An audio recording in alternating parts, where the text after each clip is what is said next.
Max, thanks for your time. Well, we didn't think the Mack Rhoades, tenure was going to last many more days, and apparently it's just a matter of ink being dried. In your opinion, do you make that move now without knowing who you're also going to hire when you do move on to a new football coach? Yeah, no, I think it's been pretty clear for a week now that Mack Rhoades was not going to return as the AD at Baylor. I think the interesting question now, as we're getting down to it here, is sort of how quickly can the leadership at Baylor make a move on making an AD hire, because I think that obviously it's an extremely important and well-paid position, and you've got to do the process right and find the right person for Baylor and for Waco. But obviously when we all know the AD's fate is tied to the football coach in a lot of ways, and there's going to be situations right now, like if you go hire Jared Mosley from North Texas, you can get Eric Morris and probably a lot of players from that roster too if you make a move like that. But how quickly can you get these things done? Because if you're Eric Morris, you probably have a chance to go be a head coach at Oklahoma State or several other places here. So how quickly Baylor can make a replacement and get things moving, and then obviously how quickly they find a replacement and then make a determination on their own football program. I think that's got to happen pretty quickly here. Max, I asked Sam, I'll ask you, would you rather come in and fire the football coach if you're a new AD, or would you rather come in knowing you just had to hire one? Well, would you say that the results and the apathy are there that you could certainly justify it to the public to start off, couldn't you? Yes. Oh, yes. Absolutely. So, I think it's tough when you're – certainly a lot of times an AD comes in and they're like, hey, I got to give this guy some time and I need to really assess the situation and take the temperature here of what the stakeholders think, what the fan base thinks. And I mean no disrespect to Dave Aranda when I say this. I just think that, when an AD agrees to take the Baylor job right now, I imagine they're going to have an answer to whoever's making this hire on here's how I would handle the football situation. So, I think that obviously, there's an order of operations to this stuff, but I think if you're an AD considering the Baylor job, that's going to be part of the interview and part of the conversation is, what would you do about football? Would you bring Dave Aranda back, or would you go hire somebody, and who would you hire? Like I said, we're in late November now, so whoever you hire has got to have some pretty good answers here on what you would do. And if Baylor can't make a hire in the next few weeks, then that probably answers things for you from a football standpoint too. Max, there is potentially more jobs joining this already long coaching carousel line, and that's been going on now since early part of the season, because that's just the nature of things now. But we did see a big job filled after a couple of weeks of speculation with James Franklin officially being introduced at Virginia Tech and taking that job. I know that, like, on paper, we grade these things every year. Like, oh, that's a great fit. And it's always just kind of hit or miss. But man, this feels like the biggest home run Virginia Tech could have probably hit at this point. What are your thoughts?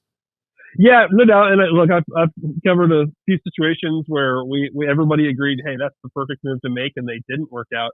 And, I think there's challenges at Virginia Tech, obviously, that have made that program less relevant over the last decade than they were in the decade before it, right? I mean, there's stuff that James Franklin is up against there, but I agree. I think it's an A+ hire, and quite frankly, I think it's a fascinating situation for Penn State now, because James Franklin is obviously in the process of taking his staff members with him to Virginia Tech right now. Like his GM and his chief of staff are already going to Virginia Tech today, right? And so they're going to take their recruiting class over there to Virginia Tech. I think they're going to probably take a bunch of transfers from Penn State over to Virginia Tech.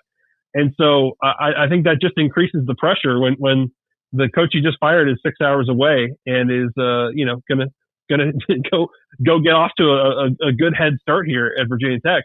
I think it raises the pressure and the anticipation for Pat Kraft and Penn State on who are you going to hire that the fan base is going to feel like, yep, that's a good answer. That's a good answer. If you're going to move on from James Franklin, that's the right guy to get. Do you feel that James Franklin, obviously in the press conference we saw maybe a more energetic guy than we'd seen in the past. And a lot of these schools, Max, have kind of admitted that they weren't supporting the football program to the level that they need to compete for conference and national titles.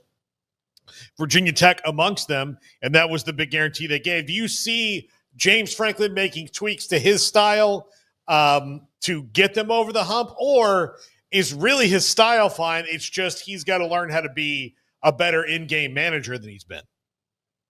Well, I mean, certainly it's going to take a process of getting the roster right. And that's one thing that, when you've been at a school for 12 years, and you've recruited year after year after year, and you've recruited, like, his experience in that region helps a ton, but it's going to take a process of rebuilding that roster a little bit and getting what they're looking for.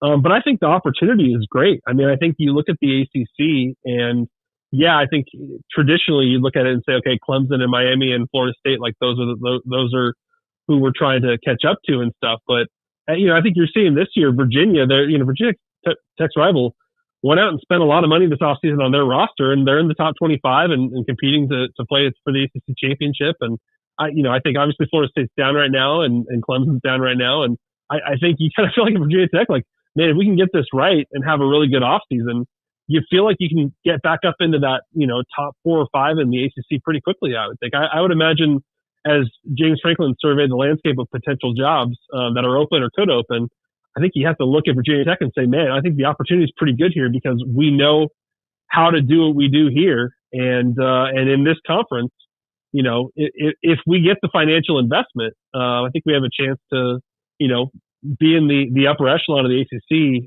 in short order. Max, the games this week, there's only a couple of ranked on ranked, like Mizzou and Oklahoma, for example. USC Oregon's another one. I know everybody kind of has their different timing of when they start to really pay attention to the playoff rankings and all of that, but we are down to the final 2 weeks. So what are your thoughts on some of the quibbles and some of the things still to be decided and potentially some things that can be cleared up this weekend? Yeah, not a ton this weekend. Obviously, with the SEC teams generally playing their easy games this week. Obviously that race gets decided next week to a large extent, and not so much this time. But I think obviously it seems like the conversation has been around the Miami Notre Dame conundrum here, right? Yep. And how do you guys feel? I think it's. I've done the mock selection, so I understand the explanation of, well, they're not in the same group, so we're not using that head-to-head comparison in just automatically doing that. But it is going to kind of get to the point where it's a little silly, the gap between those two teams with the same record. I think Miami's going to have to force their hand, but they can force their hand by winning out. And that would be the way where if they go win the ACC, there's no decision to be made. They would have to be over Notre Dame. But for right now, you can't justify, well, yeah, they beat them, but then they turned around and the timing of their losses bites them now. But I think Miami has control. And if you weren't to reward them for winning out, then I think that creates one of the biggest controversies we'd ever have in this thing. I feel like it can be settled, but I understand the angst on the Miami side for why is it this way right now, even if it can work itself out. Yeah. There's always something, and usually there's always something that that gets explained in a way that is not satisfying to anybody, and that's just part of this process, whether it's 4 or it's 12. It was good to see Texas Tech move up to 5 this week. I think that's deserved. I think they should be ahead of Ole Miss, and I think that puts the Big 12 in a good position here. And as you saw from the bracket, if you land on the 5 and you're hosting a Tulane or a G5 champ, it's a great situation for the Big 12 to be in. Obviously, when you got Utah and BYU right on the doorstep there, super interested to see how this plays out here this weekend with BYU Cincinnati. So I wonder. Go ahead. Sorry. I was going to ask about the ACC, Max. You want to have a 17-team conference? This is the mess that you create. No doubt, and certainly to the schedule too, right? I mean, I think that was a little bit of the problem with how to judge SMU last year is SMU got to play really bad Florida State and didn't run into Miami and didn't run into Clemson until the conference title game, and so the unbalanced schedules are just. And here's my rant for the week, guys. Okay, I have no doubt you feel the same.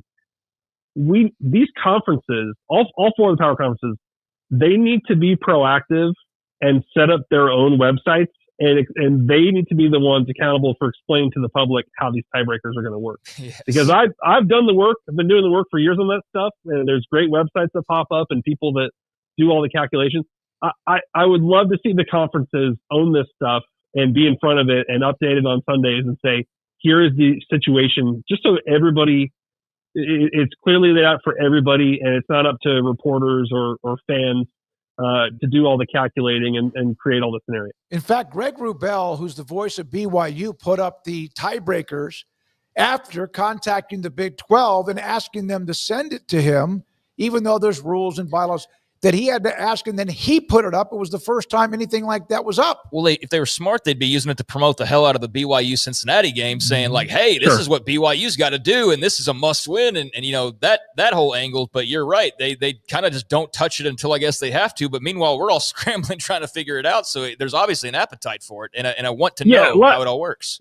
Yeah, last few years, there's been folks on the Big 12 side especially, there have been folks who have created websites that have let you kind of toggle different results, and here's what it would spit out. And I got so much appreciation for those guys. But this is something that the conferences created this mess by expanding like they did. I just would love to see them get in front of this and say, okay, because of this, here is the situation for this week, as opposed to reporters having to call and say, hey, did anybody clinch, or what are the clinching situations? Like, I wish that was something that was just out there for everybody to see, because I think we're in a point right now where every league is dealing with it. I agree. And the Big 12 has been a lot better. Of course, they've had a change with Clark Williams now at SMU, but Matt Ensher's Big 12 did a good job of this Yeah. last year, I thought, in getting in front of it. I agree.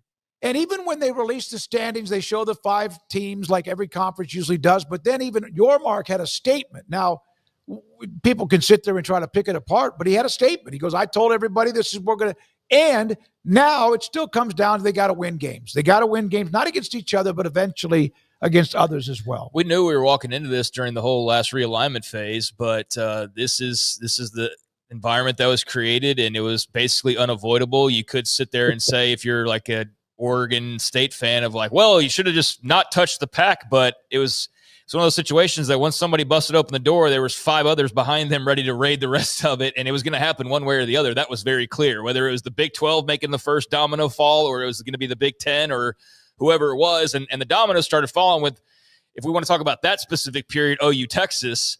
But there's been different chapters to this thing, and I don't think anybody ever really loved the idea. I think it became so tribalistic, though, of like, it's like Risk. Like, we want your territory now. Like, we'll deal with how we sort it all out later, but we got to go conquer that territory first, and then we'll worry about it after the fact. Yeah, I remember 2 years ago I covered a game. It was Texas at Iowa State. This is when Texas was kind of first going on that run with Sark, and they won a tough November game in Ames. And I remember they were all celebrating on the field.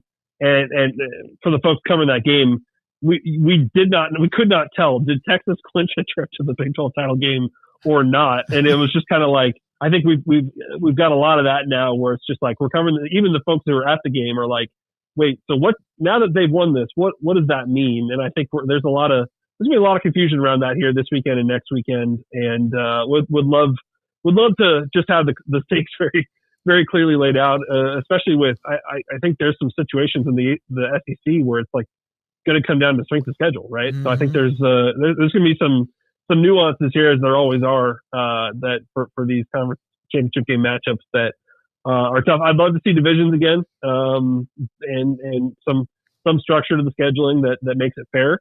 But this is the mess we've created. It would be interesting to take the standings today in all of the conferences and put them in divisions, even though some, of course, gotten bigger, and see where it would be. See who would be playing whom in whatever conference it might be. It is interesting to me. You have teams that hate each other, Texas, OU, A&M in Texas, and there's others, K-State, Iowa State, whatever, KU. And yet it seems like there's become so much tribalism among the conferences, the fans, et cetera, even the media, Max, that you have teams that hate each other, but when it comes to the conference, they will fight with each other like you can with brothers and sisters, but don't you fight with my brothers and sisters. Yeah, and it's been interesting to see, even in the new version of the Big 12, I feel like that has already picked up. And maybe part of that was just the way that Texas and OU left, uniting people together a little bit during that period. But yeah, no, I agree. Especially as we get into this playoff stuff, where you've got Big 12 and ACC are just feel like you kind of have to constantly fight for your territory in this stuff, and for your respect, because there's just not going to be a ton of years where both conferences get two, right? Mm-hmm. In the current format. So yeah, I think I agree with you. You definitely notice that. I mean, I know social media is just a little bubble, but I feel like you see it on there all the time.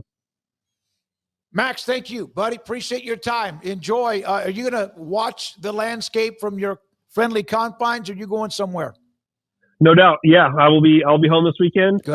But looking forward to the Big 12 title game here in a couple weeks. I love getting up early on a Saturday, maybe even trying to play a round of golf depending on the weather, and then getting back at about 10:55 and 8 to 10 hours of nothing but college football on the flat screens everywhere. I can't wait to do that myself. Thank you very much.